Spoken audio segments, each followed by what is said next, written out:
नमस्कार, मैं हूं शशांक। आप देख रहे हैं S24। आइए देखते हैं खबरें विस्तार से। बताइए दादा, क्या परेशानी, क्या दिक्कत है? परेशानी यह है कि राज्य सरकार और केंद्र सरकार दोनों हमारे युवाओं के साथ खिलौने का खिलवाड़ किया जा रहा है। महंगाई और बेरोजगारी दोनों चरम सीमा पर है। अभी चुनाव आ जाए, चाहे लोकसभा को हो चाहे विधानसभा को, हमारे मतदाता और जनता के प्रति तरह तरह की यानी जाने की बात करते हैं, मगर सबसे बड़ी बात है जो युवाओं की बेरोजगारी है, महंगाई है, उसको कम किया जाए और उसको जो है सावधान से सबको रोजगार मिलना चाहिए। यह है, ये भारत हैवी इलेक्ट्रिकल है। उस समय 22,000 कर्मचारी काम करते थे, आज कम से कम 5,000 कर्मचारी हैं। ये ठेका सैनिक मजदूरों से काम होता है। आगे चल कर के क्या ये फैक्ट्री बंद रहेगी, चालू रहेगी? ये केंद्र सरकार और राज्य सरकार को सोचना चाहिए कि क्या करना है। इस फैक्ट्री को ये नेहरू जी और डॉक्टर शंकर दयाल शर्मा के विस्थापित किया हुआ कारखाना है। इस कारखाना छत्तीसगढ़ भिलाई में जा रहा था। डॉक्टर शंकर दयाल शर्मा की देन है कि इस कारखाना भोपाल के झील नगरी में खोला गया। क्या आज इस कारखाने का यही हाल होगा? बात करना वही है, बात करो काम नहीं है, तो क्या स्थिति रहेगी देश का? आप महिला है और महिला होने के नाते कितना पैसा लगता होगा घर चलाने के लिए? कम से कम 15,000 रुपये, कम से कम आज की इतनी महंगाई वाले दौर में 15,000 रुपये एक घर में नहीं आया। 25,000 रुपये नहीं, कम से कम की बात कर रही हूँ। 15,000 रुपये एक घर में आना चाहिए, जिसकी वजह से कि बच्चा थोड़ा पढ़ लिख लेगा सरकारी में, वो भी जाके। वो ये नहीं कि किसी अच्छे हाई फाई स्कूल में पढ़ पाएगा, बिल्कुल नहीं पढ़ पाएगा। आप खुद कैलकुलेट कर लीजिए ना, दूध 60 रुपये लीटर, पेट्रोल 108, टमाटर 150 है, शिमला मिर्च 40 में तो रेट, आटा 40। ऐसे आप बताइए कि क्या आदमी भूखे मरेगा, खाना नहीं खाएगा क्या? 15,000 आइडियल सैलरी होनी चाहिए। सैलरी इनकी वैसे गाइडलाइन के हिसाब से 21,000 होनी चाहिए। वो कटे अगर पीएफ कट जाए, अगर पीएफ कटता है अगर, तो कटने के बाद भी इनको 15-16,000 हाथ में आ रहे तो भी चलेगा। लेकिन 6,000, यू हैव एनी आइडिया कि 6,000 में क्या होता है आज के टाइम में? आप मुझे बताइए 6,000 में किसका घर चलता है? 8,000 में शोषण हो रहा है, अत्यंत शोषण। अंकल जी ने बहुत अच्छी बात बोली, बहुत अच्छी बात बोली। केंद्र सरकार और राज्य सरकार कहाँ सो रही है? युवाओं की, सच बोले, चुनाव के टाइम पे युवाओं को अल्कोहल दिया जाता है और इतने गंदे तरीके से उनको एडिट किया जा रहा है कि वो फिर बर्बाद है। लोग बोलते हैं कि युवा देश के भविष्य हैं, लेकिन आज के टाइम में युवा बर्बाद हो रहे हैं बिहाफ ऑफ चुनाव पे हायर करते हैं, उनको अल्कोहल देंगे, खाना देंगे, 500 रुपये पर डे का देंगे। 20 दिन की लत लग गई उनको, फिर उनको गुंडा बना के रख लेंगे। युवा बर्बाद हो रहा है देश का। आने वाले समय में बच्चे स्कूलिंग नहीं कर पाएंगे, बिकॉज ऑफ फंड नहीं है लोगों के पास, तो बच्चे पढ़ेंगे नहीं। सरकारी स्कूलों को ही क्यों नहीं अच्छे से मरम्मत करा रहे? नहीं भेजेगा ना कोई प्राइवेट में। सरकारी स्कूलों में, मिडिल स्कूलों में बच्चों खेलकूद की नहीं है। छोटे बच्चों को सर्वांगीण विकास की जरूरत होती है और वहीं पे स्कूलों में खेलकूद की कोई वो नहीं है, व्यवस्था नहीं है। सरकार सो रही है, सरकार सिर्फ अपना पेट भर रही है। मैं इस क्षेत्र के विधायक, पार्षद, देश के गृह मंत्री, प्रधानमंत्री, सभी को बोल रही हूँ, इतना अत्याचार इतना ज़्यादा बढ़ा हुआ है अभी जो हो रहा है अपने देश में कि 1947 में वापस पहुंच गए। जैसा जब देश आज़ाद हुआ था ना, बस हम वहीं पहुंचे हुए हैं वापस से। उससे बदतर हालत होने वाली है अपकमिंग ईयर्स में, मुझे लग रहा है। तो प्लीज़ इस पे हम लोगों की हमारी बातें पहुंचाएं और अच्छे रिस्पॉन्सिबल ओहदे पे बैठा हुआ इंसान इस बात में विचार करे, क्योंकि वो हमसे बेहतर समझ रहे हैं।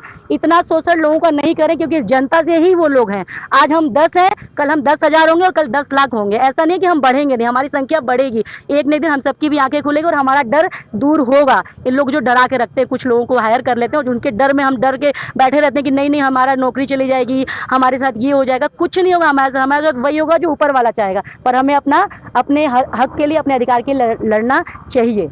जो अभी बताया है कि सरकार, एमपी सरकार, राज्य सरकार, मोदी जी, शिवराज जी, कमलनाथ जी, मैं सभी पार्टियों के लिए बोलता हूं कि भ्रष्टाचारी कोई ख़त्म करने वाला नहीं, रिश्वतखोरी कोई ख़त्म नहीं कर सकता है। आज ये कर रहे हैं, कल वो कर रहे हैं, शोषण हो ही रहा है निरंतर। हमारी फैक्ट्री में 8,000 में कम करवा रहे हैं। हाथ कट जाए, पाँव कट जाए, भगो जाओ बाहर। इसलिए है बीमा होता है, कुछ नहीं मिलता। सब कल एक उंगली कट गई, 2 वो चला गया बेचारा। तो मेरा कहने का मतलब ये है, जो मेरा मीडिया वाले जो सुन रहे हैं, मेरा कहने का एक ही मतलब है कि इस कंपनी में सभी जगह पेमेंट बढ़ गया है। इस कंपनी में सरकार, केंद्र सरकार हो या MP राज्य सरकार हो, कंपनी वालों को 20,000 रुपया मिलना चाहिए। उनके कान तक ये आवाज़ जा रही है, लेकिन हम निरंतर बोलते हैं, हड़ताल भी करते हैं, पर मैनेजमेंट दबा देता है, उनके पैसा जेब में डाल देता है, वो ठंडे पड़ जाते हैं। 8,000 में काम करो। हमारा ये कहना है कि अगर सरकार सुन रही है या मीडिया पत्रकार, आप हमारी बात वहाँ तक पहुँचाओ, तो ये जरूर पहुँचाओ कि भाई सरकार कोई भी बैठे, आदमी जो जनता के साथ शोषण नहीं होना चाहिए। कैसे घर चलाएगा 8,000 में आदमी, कैसे क्या करेगा इतनी महंगाई में?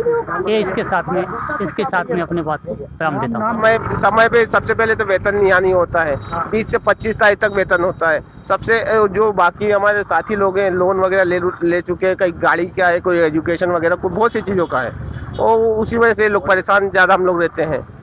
और ये सबसे मेन चीज़ है कि वेतन टाइम पे हो और समय निर्धारित हो, और जो कटा हुआ वेतन है जो हम लोग कट के मिल रहा है, वो कट के नहीं मिलना चाहिए, पूरा मिलना चाहिए।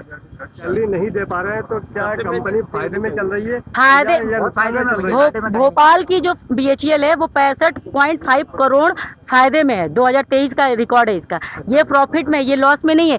ये अंदर बैठे घुसपैठ जो बैठे हैं ना, 420 जो कर रहे हैं, वो लोग कर रहे हैं। इन नेता ये वो बन के आ जाते हैं कि मैं तुम्हारा सहयोग करूंगा, मैं करूंगा, और फिर अंदर से सिर्फ शोषण ही किया जा रहा है यहाँ पे। BHEL फायदे नुकसान की बात, अगर नुकसान में होती तो 1.5 लाख रुपए सैलरी देती क्या रेगुलर एम्प्लॉइयों को? पहली बात।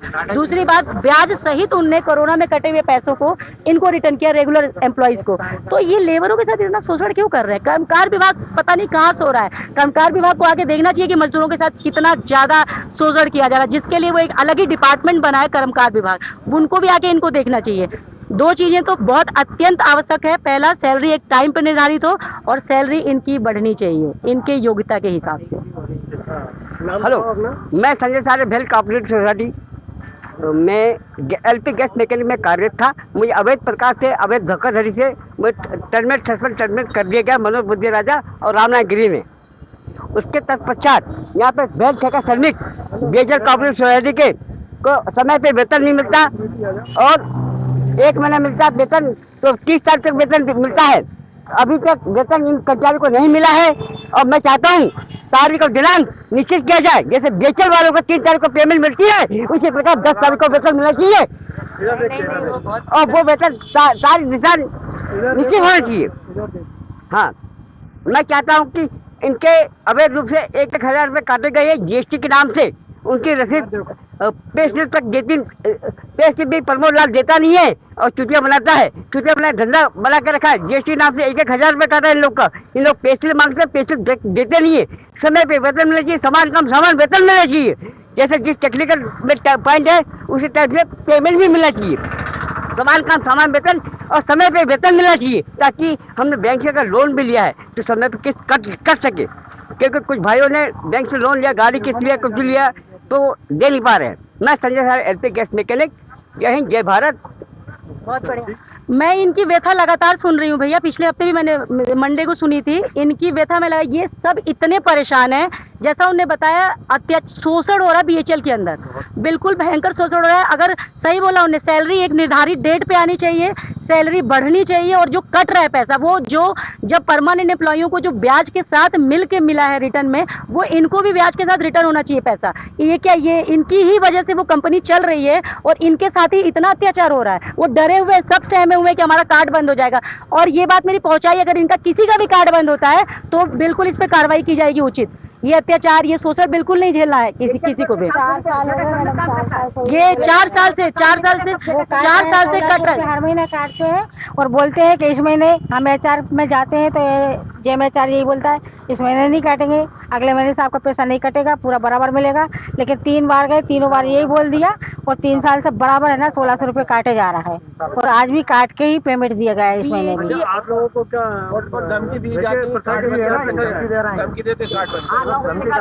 तो हम यही चाहते हैं कि हमारी पेमेंट समय से तो हो जाती है खैर, लेकिन है ना पेमेंट जो कट के मिल रही है वो पेमेंट कट के ना मिले। इनका तो समय से हो रहा है, बाकी लोगों को 2-2 महीने हो जाते, पेमेंट नहीं होती है ना। एक निर्धारित समय, निर्धारित टाइम हो कि इस डेट में सैलरी मिले। कोई बढ़ना चाहिए। मैंने बोला तो पेमेंट इनकी बढ़नी चाहिए। ये रोज के हिसाब से आप सोचो, दिहाड़ी का मजदूर 700 रुपए ले रहा है, उसके हिसाब से 21,000 होता है। इनको भी 21,000 देनी चाहिए सैलरी। मिनिमम वेज 1948 के तहत मजदूर को खा सके, पी सके, जी सके, रह सके, इतना वेतन मिलना चाहिए ताकि अपने बच्चों को उच्च डॉक्टर, बैरिस्टर, वकील बना सके। इतना वेतन मिलना चाहिए। आप देख पा रहे हैं ये आदमी कितना दुखी है, कितना परेशान है। सस्पेंड बैठा हुआ है ये आदमी, इतना परेशान है। ये सब डरे हुए हैं कि कार्ड बंद हो जाएगा मेरा। कृपया इसको हमारे माननीय मुख्यमंत्री शिवराज सिंह चौहान जी तक ये बात ले जाए कि बीएचएल के अंदर लोगों का शोषण हो रहा है। ज्यादा यदि आप S24 की खबरें देखना चाहते हैं तो गूगल पर टाइप करें S24x7। आज के लिए इतना ही, अब दीजिए मुझे इजाज़त। नमस्कार।